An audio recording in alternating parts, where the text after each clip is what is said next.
Little Richard turned down 50% of owning the Beatles. That's right. That's before they blew up. He saw them in a club. They were huge fans, obviously. He turned it down. Of course, also, he was dealing with the openly racism of not getting his songs. He was getting a penny on the pound for everything that it was sold. So if he owned them, if they didn't hit, what good would they be? But could you imagine that? Little Richard having 50%. You think folks got all in a tizzy behind Michael Jackson owning the Beatles catalog? Imagine if the Beatles had been owned by 50% of Little Richard.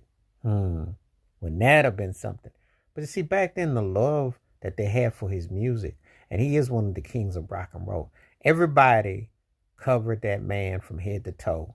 And his music, his aura, and his vibe was in pop culture forever and a day.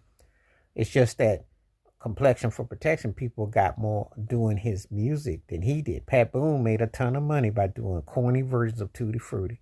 Elvis did remakes. A lot of them did. He didn't get paid like he's supposed to. So rock companies were ran. And it's very racist and very unforgiving.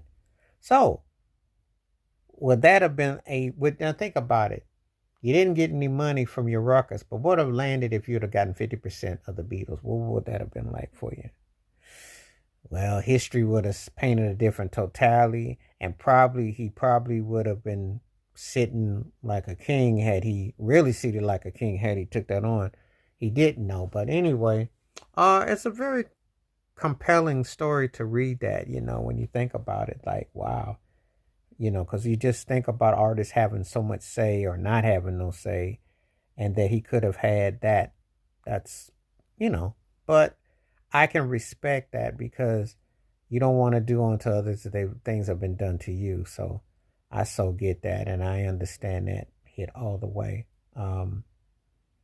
He really paid his dues. But imagine if he'd have had, you think about the albums they came out with, the impact they had. Imagine if funny thing, ironically, when Michael Jackson bought the Sony ATV catalog, which did include Little Richard's songs, Michael Jackson gave it back to Little Richard. Could you imagine Little Richard had access to those Beatles records and what kind of fortunes, And people don't undertake that in consideration because they look at it and think, well, you greedy, you do that. No. If an artist was told that an act was going to be, you could get 50% of them and invest in them now and they blow up, what do you say?